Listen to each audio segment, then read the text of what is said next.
Olá, amiguinhos, já estou aqui para mais uma segunda-feira para nos divertir. Se a música fosse assim, yeah! Olá, amigos inscritos e membros do canal X-Spruck Rasca Assombrades, Tio Spook aqui novamente para mais uma segunda-feira. Tio Spook, você tá tão empolgado na segunda-feira assim? Não, mentira, esse vídeo eu tô gravando em outro dia. Eu não faço vídeos a toque de caixa, ou seja, gravo no dia, né? Então esse vídeo eu estou gravando no domingo à noite, ou na segunda-feira às 5 horas da manhã para sair às 6h30. Segunda-feira, 5 horas da manhã, não gravo vídeo mais nunca. Só se for realmente uma coisa muito assombrada, assim, tiver muito afim de fazer um testando demo e tiver o bicho pegando. Aí eu mantenho o horário das 5h30, mas não é assim que pronuncia! Mas tudo bem, hoje nós vamos responder as perguntas dos inscritos, que eu sei que muita gente falou, porra, mas o Adriano lá, ele ficou só com o vídeo inteiro, só para segunda-feira para ele. Cadê a minha pergunta? Então eu separei agora um pupurri, que chique, um pupurri de perguntas aqui. Algumas tamanhos razoável, outras eu não sei, assim, eu bati o olho, eu falei, acho que é interessante, vamos lá, né? Então sem enrolação, vamos lá, vamos comer pão. Bora para as respostas. Senhor Everton Souza. Everton. Bom dia, Rodrigues. Tem uma pergunta que eu gostaria que pudesse responder. Esse folclore no Brasil, como saci, yara, mula, caipora, sem cabeça e etc. Eles existem? Porra, você não sabia que existe um saci que entra na sua casa quando você tá dormindo, que ele vira um pé só assim, e ele não pode pegar refrigerante, porque senão ele tira o gás, não é mesmo? Ele vai num pé só, chega na casa dele e fala, ó, de novo, tá sem gás. Por que será? Brincadeira. Brincadeira. Não existe esse tipo de coisa, faz parte de um folclore, assim como nos Estados Unidos e na Europa, cada região americana e cada região da Europa tem histórias baseadas em crendices populares. O ser humano gosta de histórias, ele gosta de folclore, ele gosta de mitos, parece que engrandece não somente a terra onde eles residem e atraem essas pessoas turistas para conhecer, mas alegra o povo. Sabe, dizer, ó, cuidado, o Saci Pererê vai entrar e pegar seu pé à noite, a criançada já chora, sai correndo. Saci Pererê! Tem criança que chora só de ouvir falar do Papai Noel. Mas faz parte, é um folclore, é uma história, eles nunca existiram, tá?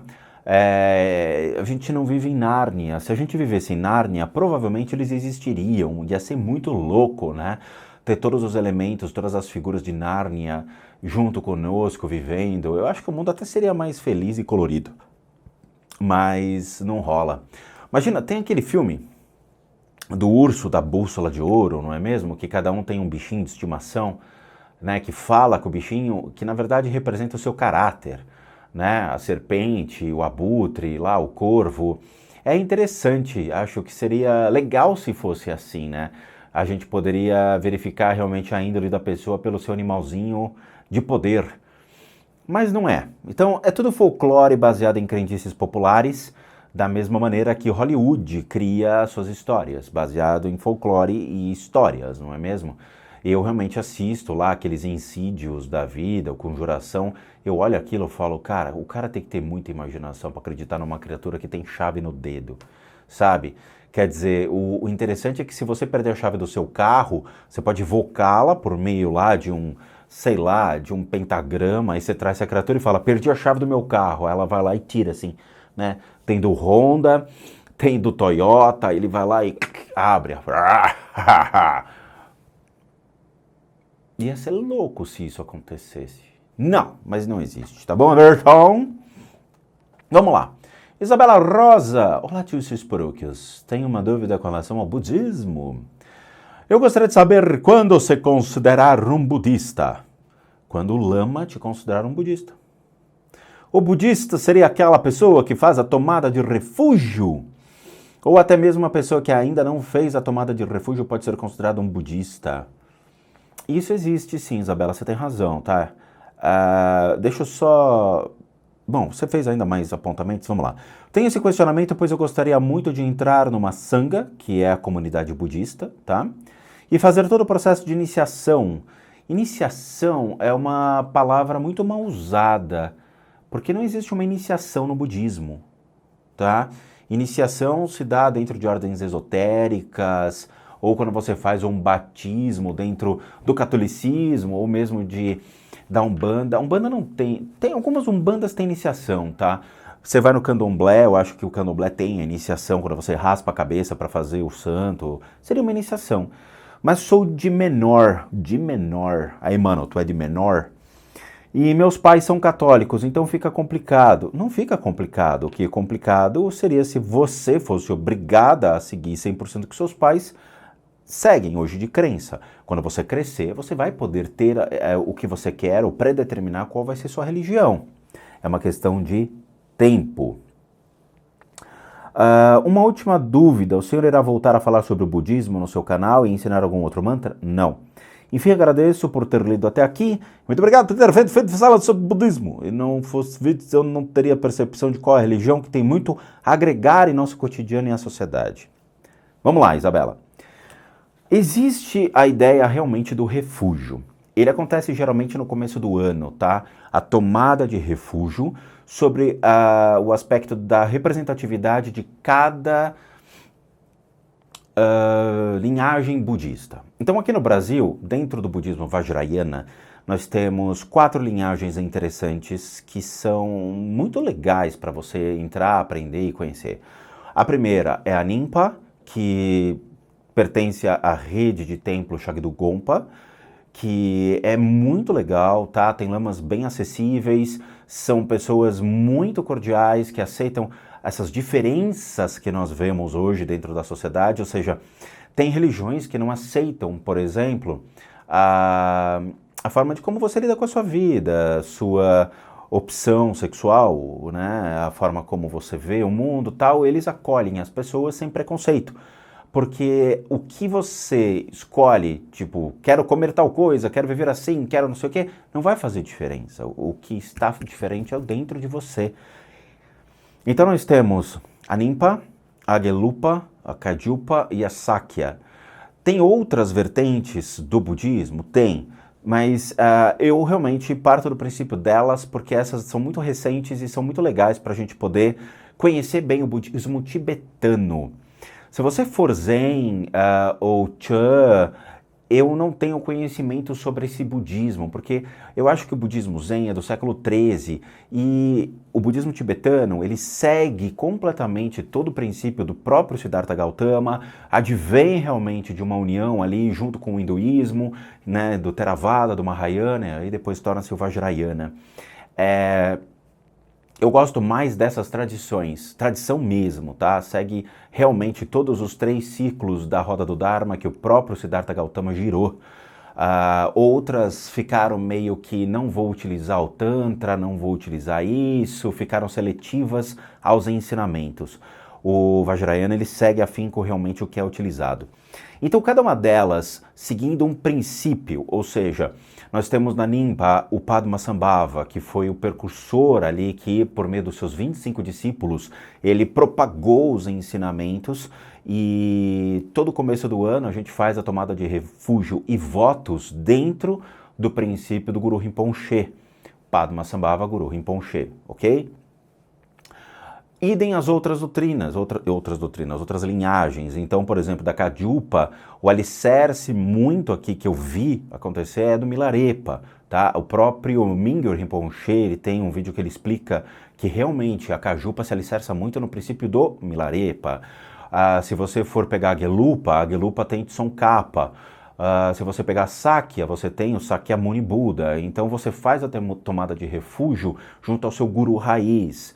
E seria como se fosse o início da sua jornada no budismo, as tomadas de responsabilidade perante a Sangha, perante uma sociedade, perante as práticas que você vai realizar e a responsabilidade de carregar consigo esses ensinamentos, tá? Todas elas realmente são muito valiosas, esses ensinamentos eles vão deixar de existir em breve. Eles são cíclicos, então tem períodos que eles ficam abertos ao público e tem períodos que eles fecham ao público. Então você provavelmente vai ver esses ensinamentos mais restritos aos praticantes mais antigos. É uma pena, mas o mundo funciona assim, tá? Então, as termas, que são esses tesouros, eles vão começar a ser recolhidos.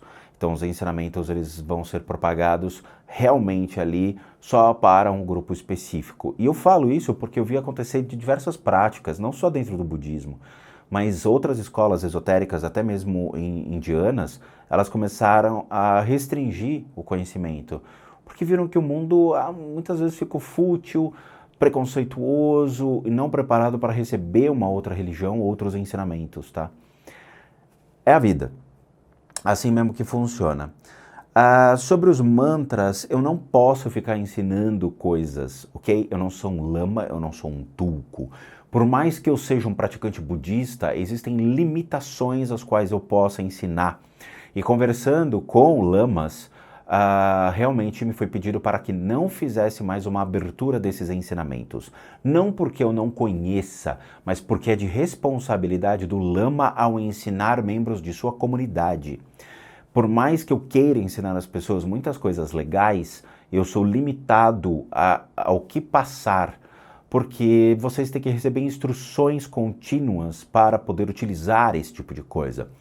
As pessoas que têm esses canais na internet, que prostituem os mantras, prostituem as meditações, são pessoas que não entenderam o valor que um lama tem, um tulku tem, perante a sangha, a sua comunidade. E uma pessoa que faz isso, ao meu ver, torna-se um criminoso, porque ele age de acordo com o que ele quer, monetizando o que ele quer, e não pensa exatamente no lama, no tulku, naquele cara que tem que passar isso, porque a função dele, entendeu? É a mesma coisa que, sei lá, se aprendesse engenharia por meio de um cara que não tem uma formação acadêmica em engenharia. Então, você vai aprender coisas que um engenheiro está ali para ensinar, porque ele é certificado para isso. Ele tem uma formação, ele tem conhecimento. Você não vai aprender isso no TikTok ou no Twitter. Você vai ter que ir direto numa faculdade para aprender engenharia. Então, é a mesma coisa. Se eu quero aprender uma religião, eu vou atrás do seu principal fundador, entende? Então, eu não posso ficar ensinando mantras, não posso. E muitas pessoas discutem comigo. Mantra não tem nada a ver. Tem sim. Quem discute falando que mantra não tem nada a ver, qualquer um pode fazer, ao meu ver, tem problemas.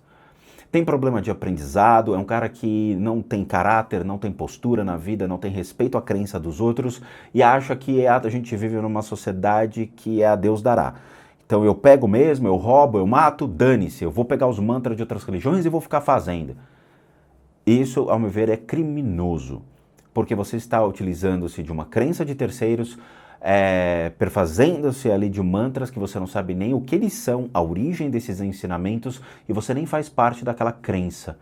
Então, eu falo isso porque realmente, assim, eu me deparei com isso, e ficar entoando mantras que vocês não sabem nem o que vocês estão falando, é um erro absurdo, tá? Um erro absurdo. Felipe Blaichwell. Olá, Tio Spook, sou estudante de Direito e gostaria de saber um pouco sobre sua perspectiva como clarividente quanto aos efeitos kármicos da instauração da pena de morte em um estado. Pessoalmente, sou contra tal prática, tanto pelo número de inocentes que são mortos, quanto pela ineficácia da pena capital como instrumento de instauração da paz social. Olha que bonito, o cara escreveu. Porra. Acredito que o que faz alguém ser íntegro não é a gravidade da punição, mas sim o caráter e discernimento. Os índices de corrupção estatal no Estado Islâmico, onde se mutila pessoas que transgridem certas regras, explica isso. E além de tudo, é um procedimento caro. Na China é uma bala. O cara bota você lá, pum, dá um tiro na cabeça e ainda cobra a bala para a família pagar. É sério, existe isso na China. Essa introdução talvez pareça um pouco prática, mas na verdade é um degrau para algumas perguntas. A responsabilidade kármica por matar alguém nesse cenário é direcionada à população como um todo, a quem promulgou e apoiou a instauração da lei, ou ficaria tudo nas costas do carrasco?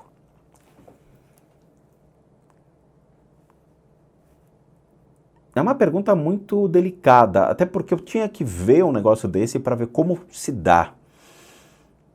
Ou seria a responsabilidade de quem julgou? Quais as diferenças entre as consequências kármicas de um inocente estar sendo executado e de um criminoso de fato estar passando por isso? Há alguma? Entendo que é complicado saber a resposta de alguma dessas questões, dada a imprevisibilidade do tema, karma. Eu conheço bem karma, mas a questão é o que é aplicado a uma sociedade? Mas gostaria muito de saber a visão sobre o assunto e sobre a responsabilidade de tal ato. Tem algumas outras questões que abordam embates entre espiritualidade e legalidade. Eu também teria, mas não vai fazer diferença. Mas convenhamos, esse e-mail já é gigante. Agradeço a atenção e peço perdão por qualquer inconveniência. São perguntas realmente pesadas, assim, sabe, Felipe? Mas, de novo, tirar a vida de alguém. Vamos entrar em questões de embate de cunho social, ético, filosófico, moral e, sabe, é complicado. Pela lei, claramente, todo indivíduo tem direitos. Direito a existir, direitos de ir e vir. Seu direito à existência ele é preservado. Ok, mas dentro de uma sociedade, existem esses direitos claros a todos os indivíduos? Não. Está lá escrito que nós temos direito à moradia. Quantas pessoas moram na rua sem teto? Nós temos direito à alimentação. Quantas pessoas morrem de fome por dia? Sabe, nós temos direito à vida. Quantas pessoas são assassinadas por dia? O Estado, por mais que ele tente te proteger, ele simplesmente encobre as coisas que acontecem. O indivíduo, por si só, excluindo a questão do Estado, o indivíduo ele é dual. Ele pode matar para defender a sua vida. Ok, mas ele paga por isso. Então, tem casos de pessoas famosas, por exemplo, que estavam para ser assassinados, um cara foi lá, salvou a pessoa, que nem aconteceu com a Ana Hickman, né? A famosa caso da Ana Hickman. E aí o cara foi preso. O cara que salvou a vida da Ana Hickman foi preso. E aí ele é processado pelo Estado, porque ele tirou a vida de uma pessoa que estava para matar a Ana Hickman. E aí? Quer dizer, eu tenho que ver a Ana Hickman morrer para daí tomar uma iniciativa? Ou não, eu não posso. Uma coisa que eu aprendi na vida é que a lei funciona para proteger bandidos em muitos aspectos. Pessoas do bem, pessoas de bem, por exemplo, elas são culpadas por coisas desse tipo. Sabe, o cara vem te assaltar, você vai e se defende e mata o assaltante. Você responde criminalmente por isso. Pode ser que você não responda por uma pena tão absurda, dependendo do juiz que o julgar. Porque se você realmente matou com intenções, vamos dizer assim, hediondas, ou você foi cruel na hora de matar o cara, você se torna um assassino. Sei lá, cara, é uma sociedade complicada, onde a lei é feita para proteger muitas vezes o bandido. O assaltante que te rouba, você tem que dar graças a Deus que ele está te roubando e que ele saiu ileso. Cara, eu te fiz algum mal, eu te agredi? Não, toma o dinheiro. Você quer comer alguma coisa? Quer ir lá para casa? Tem uma televisão linda para você levar. A gente vive numa sociedade assim, cara. E eu vejo isso. Eu vejo estelionatários fazendo, golpistas, pessoas que realmente ameaçam o outro de morte e andam tranquilamente como se nada tivesse acontecido. Eu recebo ameaças de morte. E aí quando a gente leva isso daí para um advogado olhar, sabe que não vai dar em nada, cara. Você faz um boletim de ocorrência, a delegacia olha e fala, não, isso aqui não vai dar em nada. O crime não aconteceu, quando acontecer você me traz o corpo, aí a gente começa a ver algum inquérito policial. Então espera-se primeiro ver o corpo para iniciar alguma coisa. É ruim, é uma sociedade ruim. Agora nos Estados Unidos, onde tem um corredor da morte, ou mesmo nos povos árabes, onde eles são punidos por crimes deles. Ou seja, eles têm a lei deles. E dane-se o mundo. A lei é assim, você nasceu ali, você se ferrou. Por quê? Porque as mulheres têm que andar de burca, caso a mulher seja descoberta uma traição, ela é apedrejada até a morte. É a lei deles. É o karma deles. Agora, legal, quer ir pro pior, Felipe? Vamos lá, eu vou te mostrar o pior. Eles são ricos, eles são milionários. Os povos árabes, eles são milionários. Eles nascem numa terra onde você tropeça numa pedra, tem petróleo. O cara tem um harém, o cara tem cavalos, o cara tem uma riqueza, eles dominam uma riqueza mundial. E eles fazem a sua própria lei. Se eles arrancam a mão de uma pessoa que roubou, é para identificar que aquele cara, o caráter dele é dúbio. Ele não é uma pessoa de confiança. Se a mulher do cara foi pega agindo de uma maneira errada, ela é apedrejada. E mesmo assim, o karma dele dá riquezas. E aí? Que lei é essa? Aqui, você segue a sua risca direitinho, você não faz nada a ninguém, você tá ali todo dia trabalhando, você agradece todo mundo, você não sei o quê, e eventualmente acontece alguma coisa contigo, você tá ferrado, cara. A gente tem uma lei que às vezes protege o bandido, mas te condena. E muitas vezes as pessoas que realmente têm tanta bondade assim no coração morrem de fome, cara. Porque a gente vive num país em que muitas vezes os bandidos, eles se dão muito melhor do que os mocinhos. Leia-se a política. É surreal. Você vê pessoas ganhando milhões por desvios de obras, por desvios ali de meio ambiente, crimes ambientais. E ele paga o melhor escritório de advocacia e o cara está ileso. Ou que ele vai preso 1 ano, de repente ele sai e livre de condenação, e ele pega o dinheiro todo de volta que foi retirado dele, como se nada tivesse acontecido. Entende? A gente vive num lugar onde é muito complicado essas interpretações. E aí instituir a pena de morte aqui, é isso que você falou. Muitas vezes esses caras que não são culpados, eles vão pro corredor da morte. E até a justiça olhar e falar, putz, o cara era inocente, morreu. Ah, ele deve estar num lugar melhor. E arquiva o documento. É muito complicado. Aí a gente não vai entrar num critério de karma, mas a gente vai entrar num critério de uma reforma em toda a parte política, social, econômica, de jurisprudência no Brasil. Eu acho, olhando sobre a ótica só da pena de morte, existem pessoas que são muito cruéis. Existem pessoas que eles saem da cadeia para continuar matando e roubando, traficando, acabando com a vida de uma família. Então, se você tem pessoas que têm tendência realmente ali, uma fragilidade emocional, mental para consumir drogas, cai numa boca de droga, acabou com a vida da tua família, cara. A família inteira vai se mobilizar para tirar, seja teu irmão, teu pai, tua mãe, seja quem for, daquela situação.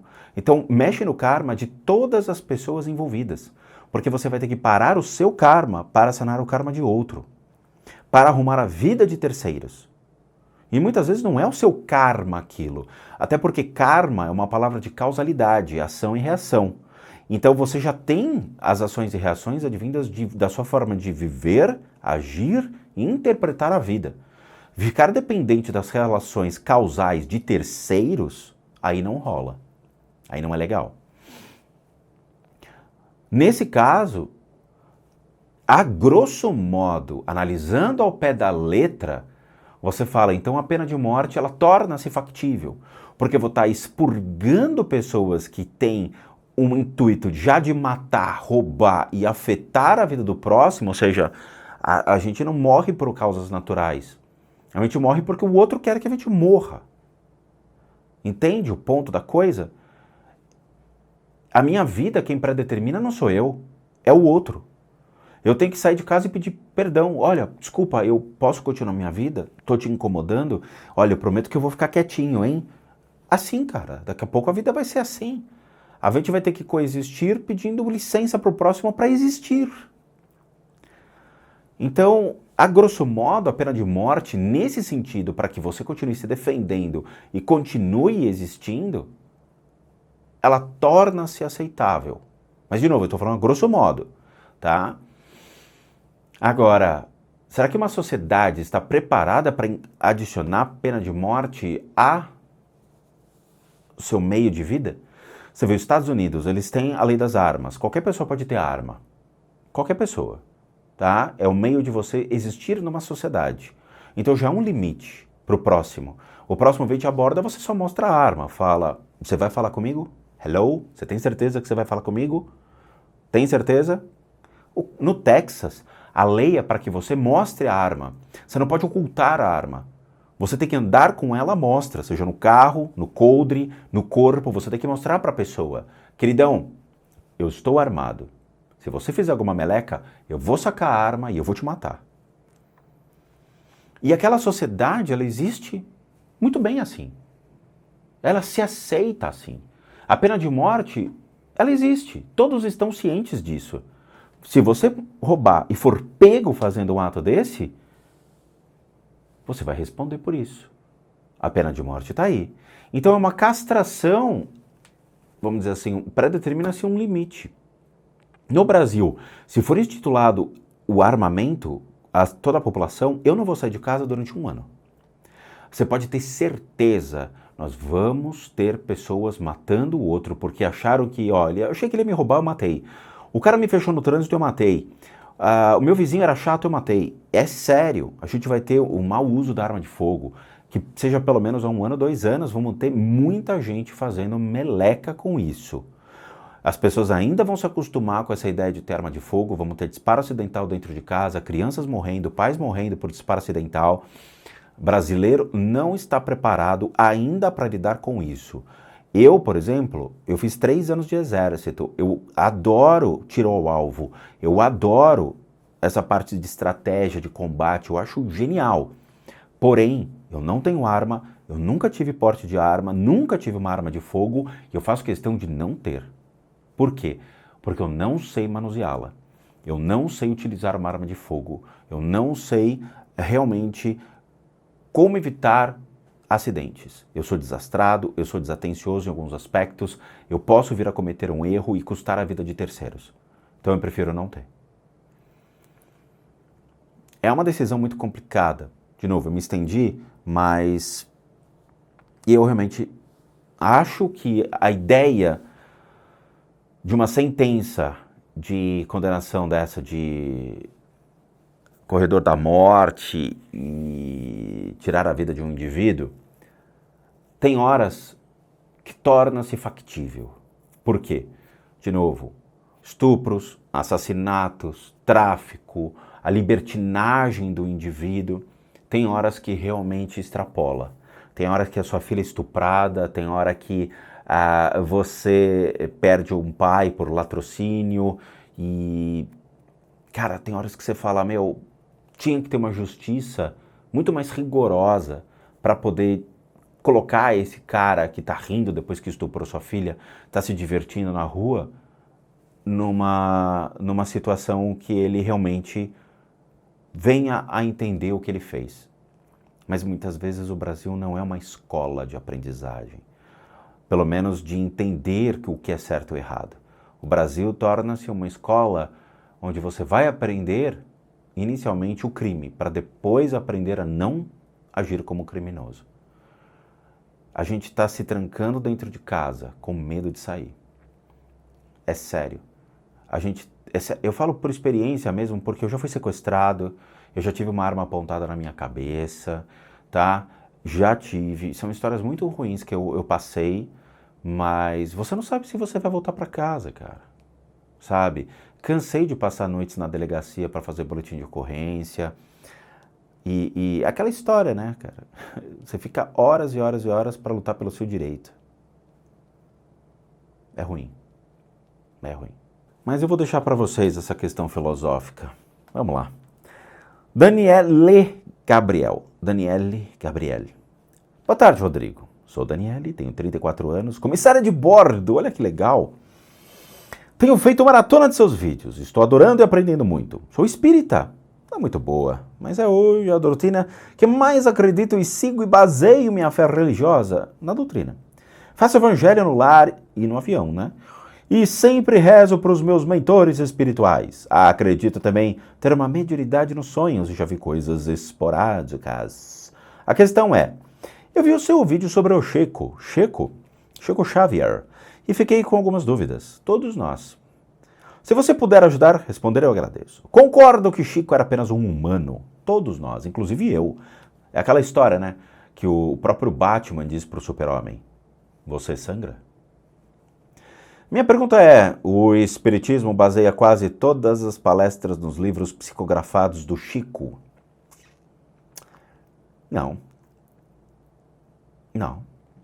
O Espiritismo se baseia na doutrina criada por Allan Kardec no século XIX na França.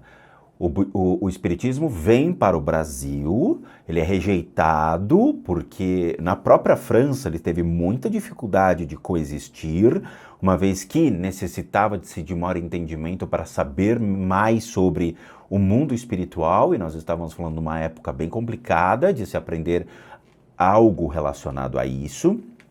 Veio para o Brasil mostrou-se muita resistência para entender o Espiritismo virou uma religião não, vamos colocar uma doutrina ainda, mas eram práticas ainda escusas, práticas ali de pessoas que tinham um caráter duvidoso, porque eram considerados macumbeiros, eram considerados ali pessoas sombrias, porque falavam com os mortos. E a igreja que predominava aqui no Brasil condenava o ato de você se comunicar com os mortos, pois era arriscado esse tipo de coisa. Então, houve uma briga muito grande para o espiritismo coexistir, mas a curiosidade do ser humano e a necessidade de se falar com entes queridos se falou mais forte. O espiritismo se une com elementos da igreja, por isso que você vê cruz, você vê figuras da igreja ali, emblemáticas, ou até mesmo imagem de Jesus Cristo em centros espíritas. Então há uma união com esse cristianismo para que as pessoas entendam que o espiritismo não é algo ruim. Então começam a frequentar os centros espíritas de uma maneira aberta. Todo mundo sabe que centros espíritas, no começo, eram lugares geralmente na casinha de alguém, no centro de quintal, ali na casinhas no fundo de quintal, ou na casas de pessoas ali, sabe? Então era sempre um negócio meio sigiloso, você entrava, sentava e depois recebia consulta. Então sempre foi muito complicado a imagem do espiritismo, apanhou bastante para poder ter uma casa espírita agora aberta e mesmo assim sofre preconceitos com outras crenças, tá? Então tem casas espíritas aí que são destruídas por pessoas de igrejas, tá? Mas vamos lá. Então você me diz, o espiritismo se baseia quase todos na palestra dos livros psicografados do Chico. Não, isso é uma mentira. Isso significa que a doutrina é uma mentira? Não, de novo. A doutrina é baseada na história de Allan Kardec, no século XIX, o qual se baseou em outras crenças, por isso que ela é uma doutrina, porque ela utiliza-se de outras crenças, inclusive da explicação kármica, erroneamente e erradamente, uma vez que karma advém de povos pré-védicos, estava ligado a um deus, o deus Karma, o qual era reverenciado, louvado e cultuado por povos da antiguidade, no qual acreditavam na relação de causa e efeito. Se eu sou um bom moço, eu vou nascer ainda numa situação melhor. Se eu tenho bons atos, eu vou nascer numa situação melhor. E leia-se que isso se reflete nas castas do hinduísmo, o qual, para se atingir castas mais nobres, eu devo ser nobre.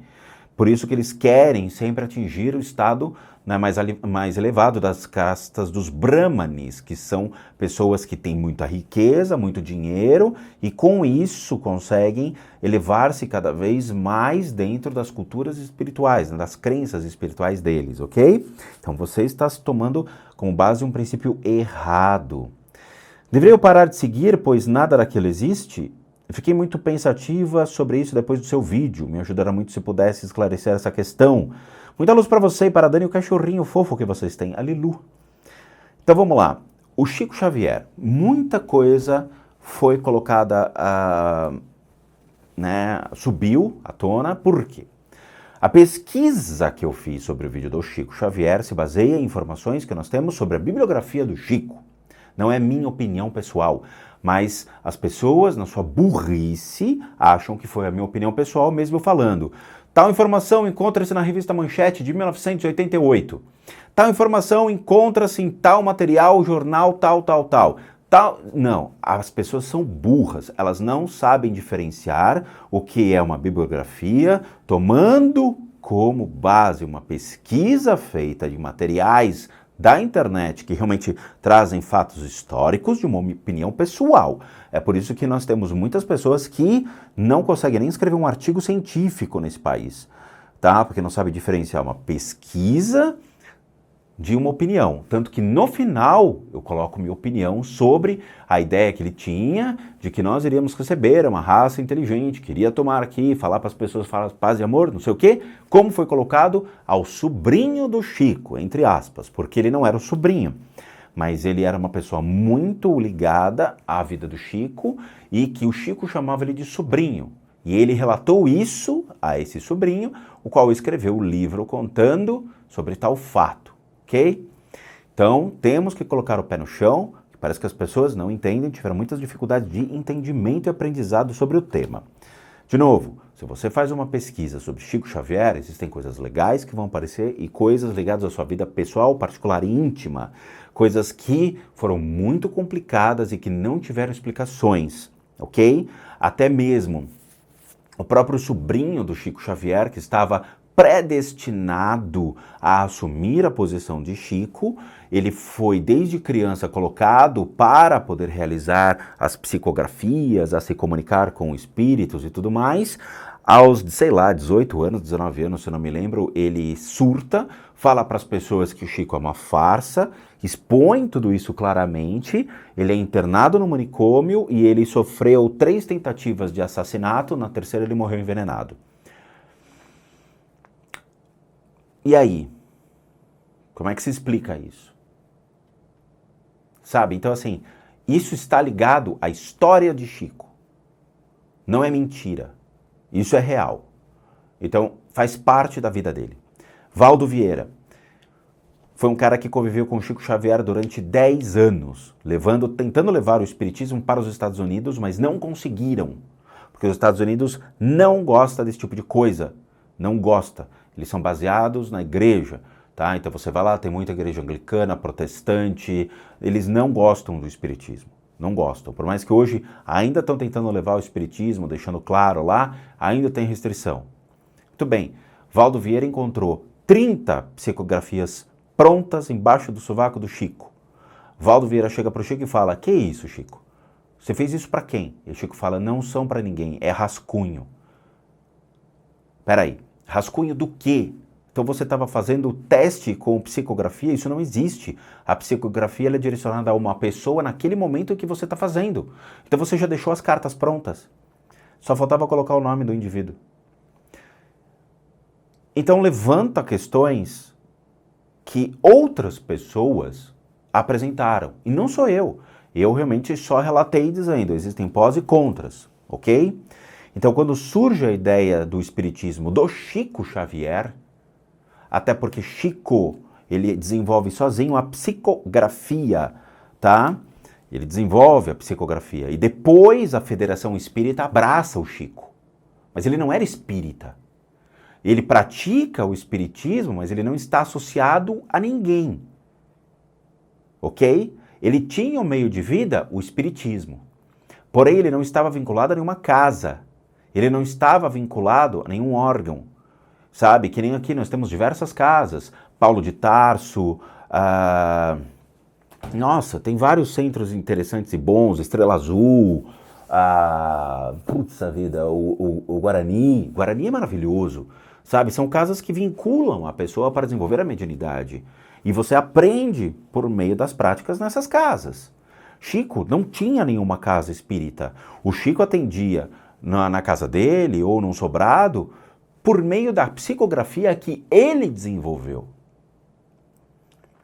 Então você tem que entender que o espiritismo que vem de Allan Kardec, ele possui ramificações que as pessoas se autodenominam espíritas, ou elas vão desenvolver uma habilidade que é ensinada dentro de centros espíritas para poder se comunicar com pessoas falecidas. A psicografia que o Chico faz é a psicografia do conformismo, do conforto. Ou seja, você vai lá para falar com entes queridos, ele te conforta.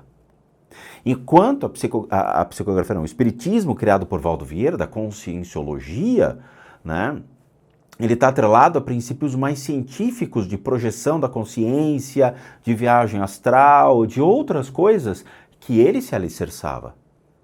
Então nós temos uma ramificação gigantesca dentro do espiritismo. Tanto que se você for em casas espíritas, existem práticas bem diferentes que eles fazem, sabe? Por exemplo, se você for para a Umbanda tem a sua própria doutrina vinda de cada casa. E eu acho curioso porque as figuras, os arquétipos, eles são, assim, questionáveis, sabe? Você vê consciências que não existem. Então tudo torna-se um grande aprendizado para que vocês vão atrás. Então, Daniele, de novo, você pode se autodenominar espírita, porém você tem que estudar a origem de tudo. Não adianta predeterminar que o espiritismo vem de Chico Xavier.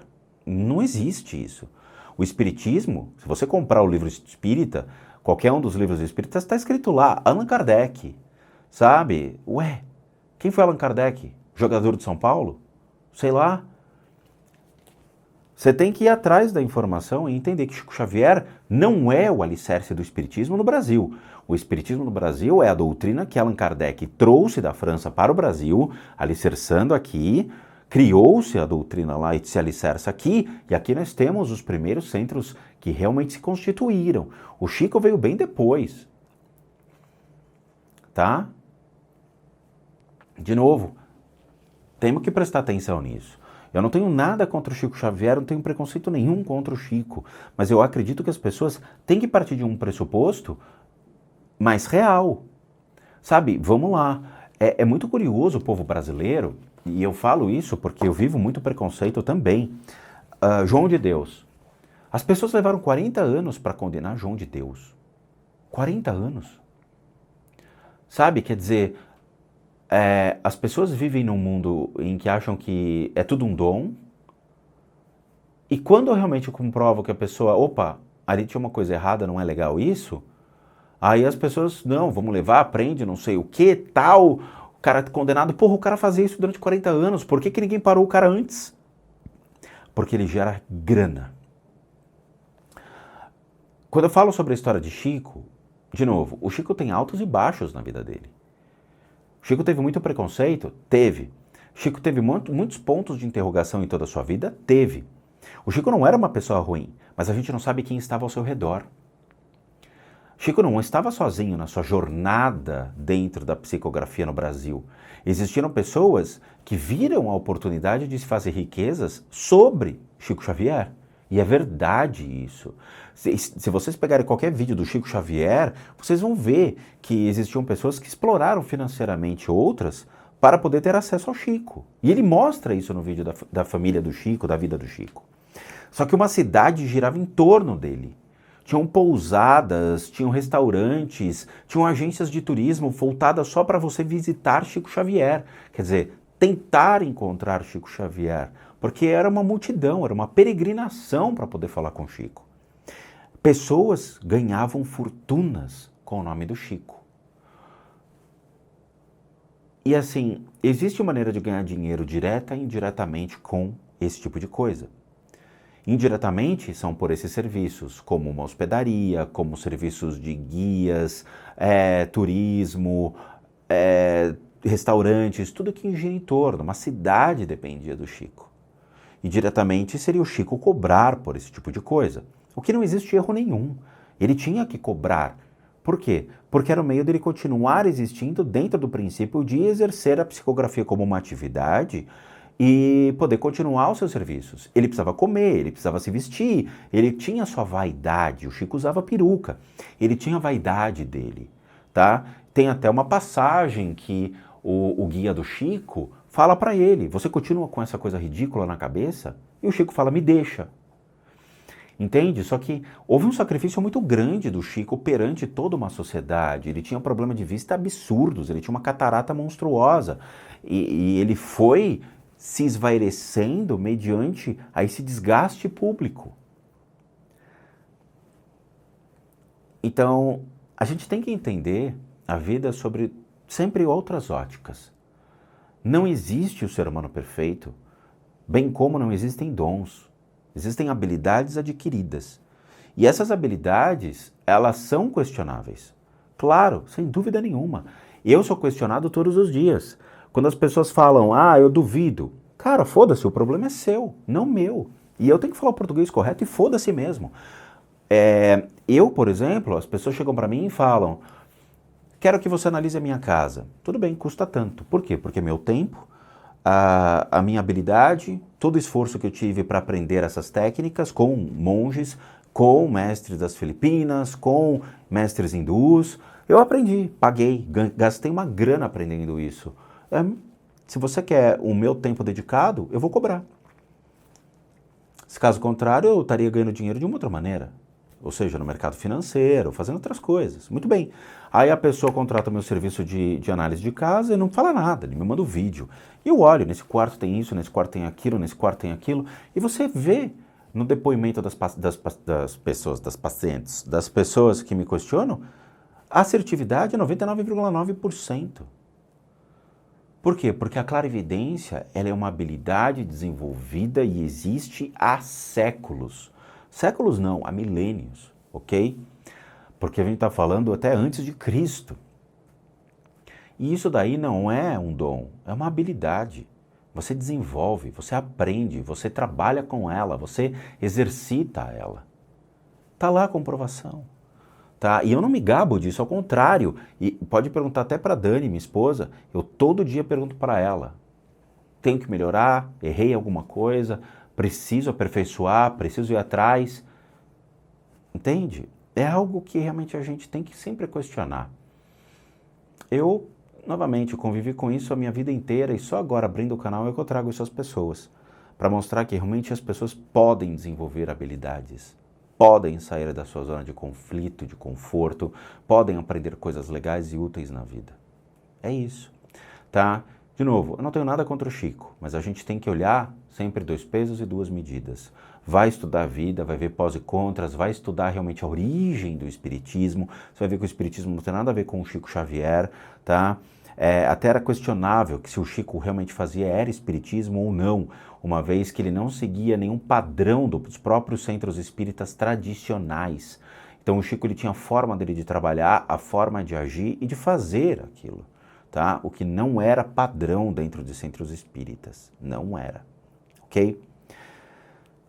Então é isso, não me odeiem. Entendo tudo o que foi falado, nós somos humanos, estamos no mesmo barco e temos que conviver com as diferenças e buscar sempre entender como tudo realmente se originou, como tudo acontece, como tudo é feito. Sério mesmo, tá bom? Então é isso, falei demais, mas faz parte. Bom, agradeço a todos por assistirem o vídeo, agradeço a todos a fazerem parte da família Spook Houses, como recadinhos finais. Todo mundo aqui sabe que eu, Rodrigo, sou um terapeuta, um psicoterapeuta alternativo. Eu sou licenciado nacional e internacionalmente por institutos que me habilitam, me capacitam para que por meio dessas técnicas alternativas a gente possa complementar a medicina tradicional. Complementar. Para tratamentos das enfermidades físicas, emocionais e mentais, bem como as limpezas de casa ou as análises de casa. Tudo isso deve ser solicitado junto a um único endereço de e-mail, que é o limpezadecasas@gmail.com, limpeza com Z de casas com S, @gmail.com, sendo tudo devidamente cobrado e feito à distância, cobrado porque eu sou um profissional das terapias alternativas.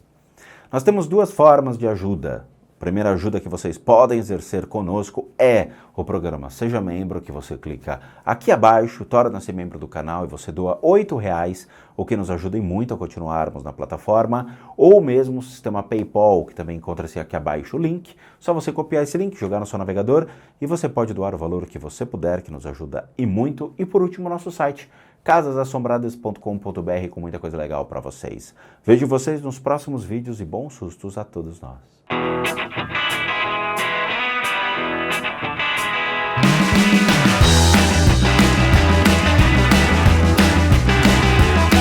Well, Daddy Johnny